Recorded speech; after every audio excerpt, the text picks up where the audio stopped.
মানুষের কোলাহল না হলে হয়তো 2 ঘন্টা আমি এখানে সংসেজেই বসে থাকতাম। আর আপনি হয়তো ভাবছেন যে আমি এখন কোথায় আছি।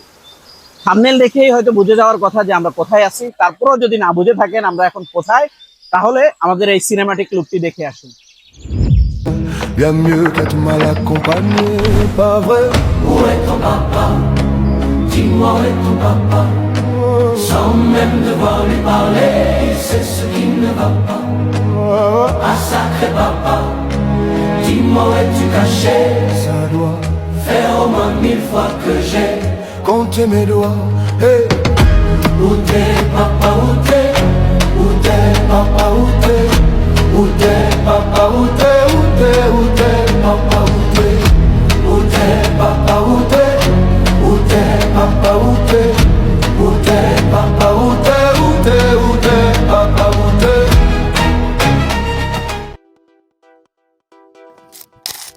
সুন্দর এই জিরিপথ আর স্রোতবাহী ঝর্ণা দেখে ভাববেন না আমরা এখানে খুব সহজেই চলে আসছি। এই ট্যুরে আসতে আমাদেরকে অনেক কাঠখড় পোড়াইতে হয়েছে। আর এই যাত্রাটা শুরু হয় ঠিক এখান থেকে।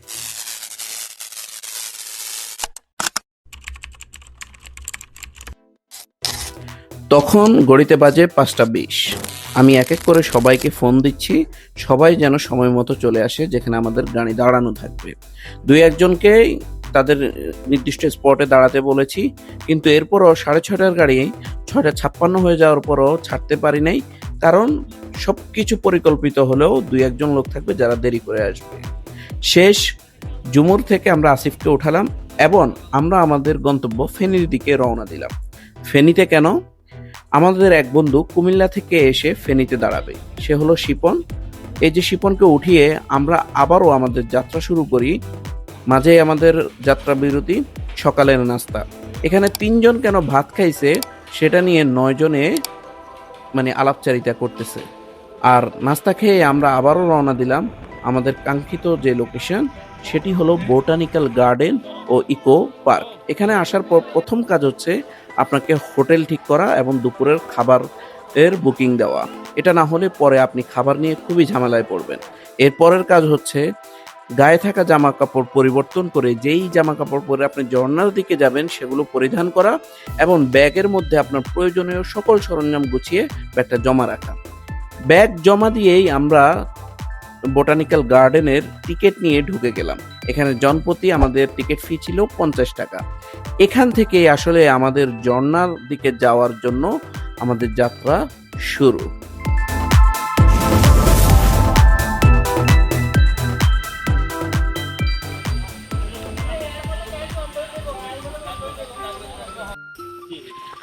শেষ, তেল বাড়ি গেছে। আমাদের বিদেশগামী লোক এখানে সবাই মজা করতেছে, আর আমাদের বন্ধু নীলয় আর জাহেদ। কিরে আমরান কই?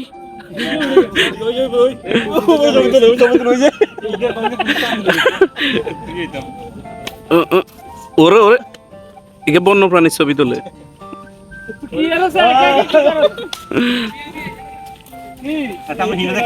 কোনটা ইগে তো চলে জানার দাম দেয় কষ্ট লাগে যে বন্ধুর মোবাইলটা হারা গেছে, কষ্ট লাগে কই না, আসলে কষ্টের বিষয়, যারে হয়তো তারে অনেক খারাপ লাগবে, আমরা আসলে তার জন্য দুঃখিত। আমরা এখন একদম যাত্রাপথেই আছি, সহস্রধারার দিকে যাচ্ছি। কিন্তু এরই মাঝে আমাদের সাথে একটা অনাকাঙ্ক্ষিত ঘটনা ঘটলো। সেটা হলো আমাদের নীলয় বন্ধুর, সে ভিডিও করতেছে, ভিডিও করা অবস্থায় হঠাৎ তার অনেক দূর আসার পরে তার হুঁশিল হাই তার গিম্বেলে তো তার ফোনই নেই, ফোনটা গেল কোথায়। তো ফোন খুঁজতে ওরা গেছে, জায়েদা নীলয় গেছে নিচে, আমি শিপন আসিফ মাঝখানে দাঁড়ায় আছি, আর সবাই উপরে উঠে গেছে। এখন আমরা দ্বিধাদ্বন্দ্বে আছি, আমরা আসলে যাবোটা কোন দিকে। তো এখন আমি আর শিপন নিচে যাচ্ছি, দেখে যদি বন্ধুর ফোন উদ্ধার হয় তো ট্যুরটা ভালোই যাবে, আর না হলে ওর জন্য অন্তত আমাদের মন খারাপ করে থাকতে হবে। অনেক খোঁজাখুঁজি করেও নিল, আসলে মোবাইলটা পাই নাই। এখন ওর মন খুব খারাপ, 3জন মিলে ওকে সান্ত্বনা দিচ্ছে। আমাদের এখন পর্যন্ত ট্যুরে শুধু এই প্রস্তাব করছে। আপনাদের মন খারাপ না, আমার তো মন খারাপ, ভাইয়ের মোবাইলটা এভাবে হাসি আসার কোনো প্রশ্নই আসে না। চাইলেও মন খারাপ করে থাকতে হবে না, আসলে কষ্ট লাগতো, কারণ বন্ধুর মোবাইল হারিয়ে যাওয়া মানে নিজেরও আঘাত লাগে। আর মোবাইলের থেকেও ইম্পর্টেন্ট হলো তো দেখো মোবাইলের ভিতরে জিনিসগুলো, ডেটা ডকুমেন্টস, ডাটাগুলো হলো বেশি ইম্পর্টেন্ট। গাড়ি দিয়ে কি সুন্দর ভিডিও করতে, আমি তো একটা কথা আমাদের শিপনের অনেকদিন মানসিক দুর্বলতা কাটতেছে। তার মনে হয়েছে যে সে যদি পাহাড়ে যায়, ঝর্ণাতে যায়, তার মানসিক দুর্বলতা দূর হবে। এখানে এখানে আসি জীবন মানসিক দুর্বলতা দূর করতে এখানে আসছে, দেখা যায় সে শারীরিকভাবেও দুর্বল, সে উঠতে পারতেছে না। সে এই সুখটা ওই সুখের থেকে ভালো। মানে জীবন এখানে আসি জানলো সে মানসিকভাবে তো দুর্বল, সে শারীরিকভাবেও দুর্বল, সে হাঁপাই যাইতেছে। আমি যদি কই অন্ত জায়দের গায়ে লাগবো, এই শিবন জায়দের গায়ে লাগবো না। ঝর্ণা এটা আমগরে সিঁড়ির নিচে সিএনজিতে নামাই দিত, জায়দ আমাদের সাথে আসছে, অতবার রাস্তায় গিয়ে খারাপ, এটা ঠিক? এই বললাম ঠিক নি? Beep beep.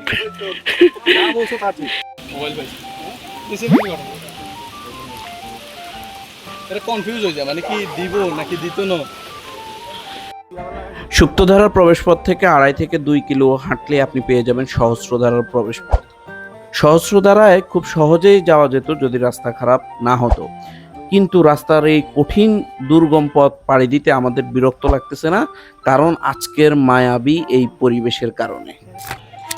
অনেকক্ষণ হাঁটার পর আমরা অবশেষে পেয়ে গেলাম সহস্রধারার প্রবেশপথ, যেখান থেকে আসলে সিঁড়ি বেয়ে আমরা নিচে নামব।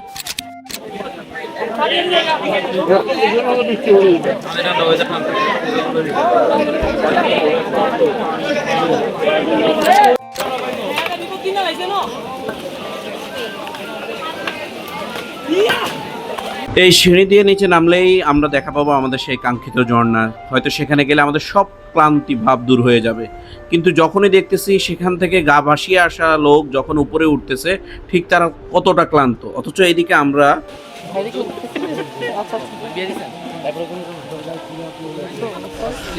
অল্প কিছু সিঁড়ি নামতেই যখন পা ব্যথা হয়ে যায় তখন আসলে বুঝতে পারি 587 সিঁড়ি আসলে কতগুলো সিঁড়ি। তাই আমার একটি অনুরোধ, বয়স্ক অথবা হেলদি যারা আছেন তারা নিচে নামা থেকে বিরত থাকুন। কি আসিফ?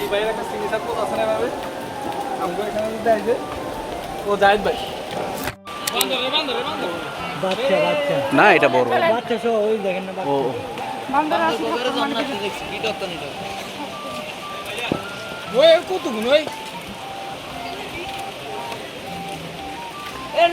আশেপাশে অনেকগুলো বান্দর, কিন্তু আমার কাছে মনে হইতেছে যে সেরা বান্দর এইটা।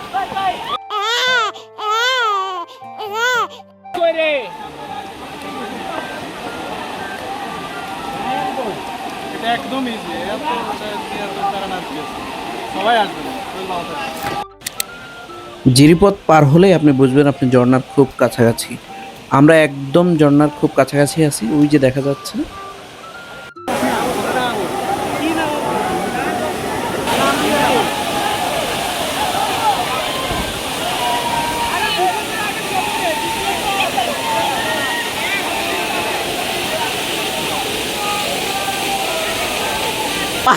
এখানে মারামারি করতেছে, এটা হচ্ছে ঝর্ণা জিরিপথ। ঝর্ণা ওইখানে, কেউ ঝর্ণার দিকে যায় না, এখানে করতেছে কেন? এখানে ছবি ভালো আসতেছে। This is social media effect. সে প্রাকৃতিক ঝর্ণা তাদের ভালো লাগে না, কারণ এখানে ছবি ভালো আসে, তাই এখানে জায়গার পজিশন নিয়ে মারামারি চলতেছে। বাস বাংলে জরিমানা আছে। এদিকে ঝর্ণাটা দেখেন, ওইখানে হচ্ছে আমরা এখানে আসছি, কিন্তু ওইখানে না থাকি আমরা এই চিপায়। এই চিপার দিকে তাকান স্যার, এই স্যার আপনি এই চিপার দিকে তাকান। আমরা এই চিপার মধ্যে শতানি করতেছি, কারণ ছবি ভালো এখানে আসতেছে। ঠিক আছে, ও আমাদের ক্যামেরাম্যান অনেক কষ্ট করতেছে, এটা পরে ক্রেডিট দিব। বর্ষাকালে ঝর্ণায় পর্যটক বেশি হবে, এটি খুবই স্বাভাবিক একটি বিষয়, কিন্তু সহস্রধারায় এত জনবল এটি আসলে খুব কম সময় দেখা যায়। আজকে হয়তো বর্ষার এই অপরূপ সৌন্দর্য এবং পরিবেশের স্নিগ্ধতা এবং তার উপর সরকারি ছুটি হওয়াতে সবাই হয়তো সহস্রধারাকে বেছে নিয়েছে। বাই দ্য ওয়ে, সবার মতো এখন উচিত আমাদেরকেও এনজয় করা। Let's go.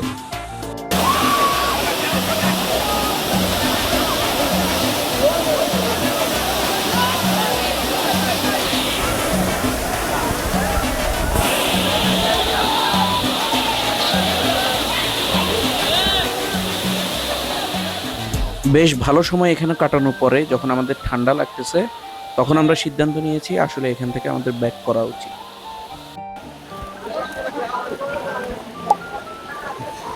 ধরা খেয়ে গেছে, এটা ধরা খেয়ে গেছে। ও মা, এতগুলো সিঁড়ি আসলে বেয়ে ওঠা খুবই দুষ্কর ছিল। আমরা উঠতে উঠতে প্রচুর ক্লান্ত হয়ে গিয়েছি। এখন আমাদের শরীরের কোনো এনার্জি আর আমাদেরকে সাহায্য করছে না। তার মধ্যে মাঝখানে শুধু কিছু পথ এমন আছে যেখানে প্রচুর কাদা। যাওয়ার সময় এটা অনুভব না হলেও এখন আমাদেরকে খুব সাবধানে পা ফেলতে হচ্ছে। এটি হচ্ছে সুপ্তধারার প্রবেশ পথ, যেখানে আমরা একটু বিশ্রাম নিব। আর সহস্রধারা পার করে আমাদের সেকেন্ড কন্ডিশন ছিল তারপরে আমরা সুপ্তধারাতে যাব। এখন সহস্রধারা গিয়ে ট্রেকিং করে এসে যখন আমরা উপরে উঠছি, ওইখানে উঠে বসেই আমরা সিদ্ধান্ত নিছি আমরা আর সুপ্তধারায় নামবো না।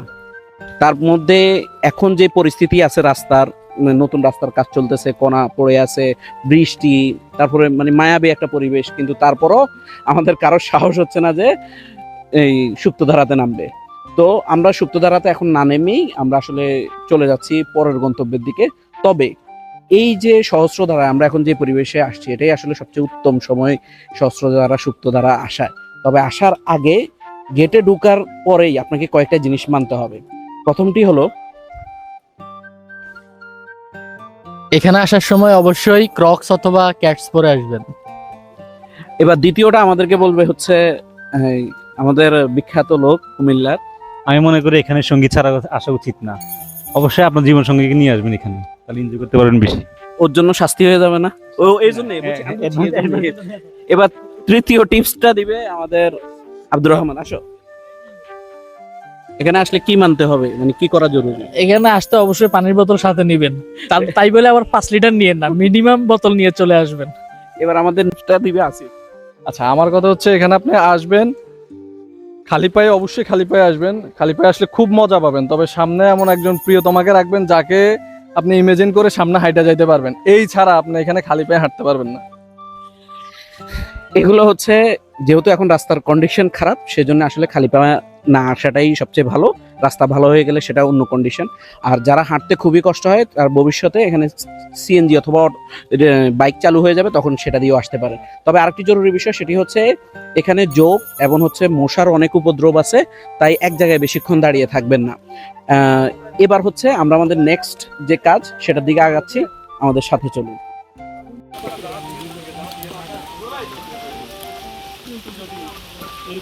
ও হ্যাঁ, একটা বিষয় আপনাদেরকে বলতে আমি ভুলে গেছিলাম, সেটা হচ্ছে এখানে হোটেল বুকিং করার সময় অবশ্যই খেয়াল রাখতে হবে যে কোন হোটেলে ফ্রেশ হওয়ার ব্যবস্থাটা ভালো।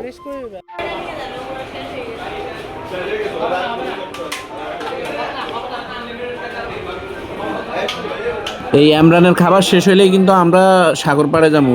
আমরানের খাবার যখন শেষ হবে আমরা ঠিক তখনই রওনা দিব।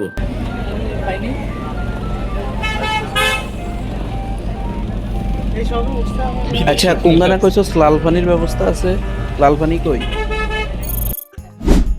আপনি যদি সীতাকুণ্ড ঘোরার প্ল্যান করে থাকেন, তাহলে আপনি একদিনে অনেকগুলা জায়গা এখানে ঘুরতে পারবেন। এখানে এক্সপ্লোর করার মতো অনেকগুলা জায়গা আছে। তবে আপনি যদি মিনিমাম ঘোরার প্ল্যান থাকে, সেক্ষেত্রে আপনি 2টা জিনিস মাথায় রাখতে পারেন বা 2টা জায়গা মাথায় রাখতে পারেন। নাম্বার 1 হচ্ছে ঝর্ণা, নাম্বার 2 হচ্ছে সমুদ্রের পাড়। এই 2টাকে আপনি যদি কেন্দ্র করে আসেন তাহলে আপনি নিরাশ হবেন না। আমরা যেহেতু সীতাকুণ্ড একদিনের প্ল্যানে আসছি এবং মিনিমাম জায়গায় ঘুরবো এবং এনজয় করব, ওই হিসাবে আমরা 2টা জায়গা বেছে নিছি। নাম্বার 1, আমরা সহস্রধারাতে ছিলাম এবং সেখানের এক্সপিরিয়েন্স অসাধারণ। যেটা আমরা যতটুকু সময় ছিলাম আমাদের খুবই ভালো এনজয় মোমেন্ট গেছে। আর এরপরে আমরা আসছি বাঁশবাড়িয়াতে, এবং এখানেও আমরা এখন যে পরিবেশ, এটা আগের থেকে অনেক ইমপ্রুভ। আমি যখন লাস্ট আসছি তখন এত সুন্দর এই বিষয়গুলা অর্গানাইজড ছিল না। এখন আপনি দেখতে পারতেছেন সবকিছু সুন্দর করে অর্গানাইজড করে দেওয়া আছে। এবং কি সমুদ্রের পাড় যদি আপনি দেখতে চান, যেখানে আপনি খেলাধুলা হইতে শুরু করে আপনি কোয়ালিটি টাইম স্পেন্ড করতে পারবেন, তাহলে আপনি এই পাশে যে জাউ বাগান আছে ওই পাশটাতে বসে সময় স্পেন্ড করতে পারবেন এবং আপনি পানিতে নামে গোসলও করতে পারবেন। আর যদি আপনি চান যে এমনিতে হাঁটাচলা করবেন বা আপনি কোনো খাবারের স্বাদ নেবেন, সেক্ষেত্রে এই রাস্তাটা দিয়ে আপনি চলাফেরা করলে এবং এই পাশে যে নৌকার যে দৃশ্য, এটা আপনাকে অবশ্যই মনোমুগ্ধকর লাগবে বা আপনাকে আনন্দ দিবে। তো এটা মাথায় রেখে প্ল্যান করতে পারেন, আপনি আশা করি নিরাশ হবেন না। আপনার মনে যদি এই প্রশ্ন জাগে যে আপনি কখন বাঁশবাড়ি আসবেন, সেক্ষেত্রে আপনি বিকাল হবে হবে এমন সময়টা নির্ধারণ করতে পারেন। তাহলে আপনি এই সময়ে হিমেল বাতাস এবং বাঁশবাড়িয়া সমুদ্র সৈকতের প্রকৃত সৌন্দর্যটা উপভোগ করতে পারবেন, সাথে চমৎকার সকাল ছবি এবং ভিডিওগ্রাফি করতে পারবেন। অতঃপর সকাল থেকে সন্ধ্যা আমাদের আজকের ডে লং ট্যুর মোটামুটি একদম শেষ দিকে। আমরা হয়তো এটা আমাদের লাস্ট ফুটেজের পর আমি এখানে হয়তো কিছুক্ষণ শুয়ে এটা এনজয় করব, সমুদ্রের গর্জন। কিন্তু আজকের দিনটাতে আমরা আসলে মানে এমনভাবে আসার চেষ্টা করছি যেন এটা খুব মানে বৃষ্টিটাকে উপভোগ করতে পারি, আর হচ্ছে এই যে সাগরের গর্জন কিংবা আমাদের যে এই শীতলতা আছে, এই যে একটা ঠান্ডা ঠান্ডা আবহাওয়াটা যেন আমরা উপভোগ করতে পারি, এইটাকে মাথায় রেখে আসছি এবং আমরা এটা পেয়েছি। যখন আমরা পাহাড়ের দিকে যাচ্ছিলাম তখন আমাদেরকে মনে হচ্ছে যে আমরা তামিল কোনো বনের মধ্যে আমরা যেরকম ছবিতে দেখতে পাই ওই রকম এক পরিবেশ মনে হয়েছে। এখন এখানে আসছি পরিবর্তিত এক বাঁশবাড়িয়া রূপ দেখতে পারতেছি, যেটার কারণে আমরা আরো বেশি উপভোগ করতে পারছি। সো এই ব্লগে আমাদের সাথে আমাদের ভাই বন্ধু অনেকেই ছিল, আশা করি সবাই এনজয় করছে। তো আপনাদের যদি এই ভিডিওটা ভালো লাগে থাকে তাহলে অবশ্যই লাইক, কমেন্ট এবং সাবস্ক্রাইব করে আমাদের পাশে থাকবেন। আল্লাহ হাফেজ।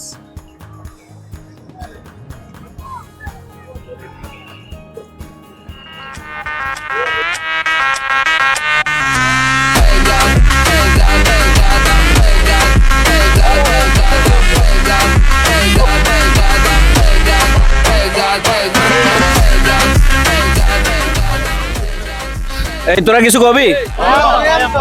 কি কবি? এখন আমাদের আরেকটি টিপস দিবে আমাদের সমন্বয়ক আসিফ। না না, আমার সামনে এমরান তো খুশি হয়েছিস না? না না না, কাটি দিই, এটা কাটি দিই।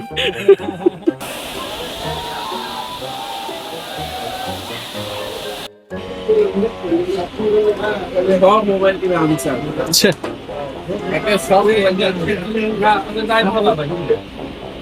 কোথায় মজা পাইছেন? আমরা একটা গুহার ভিতরে ঢুকলাম, গুহার ভিতরে একটা অ্যানাকোন্ডা ঠিক এইভাবে আসছে, ধরে ফেললাম।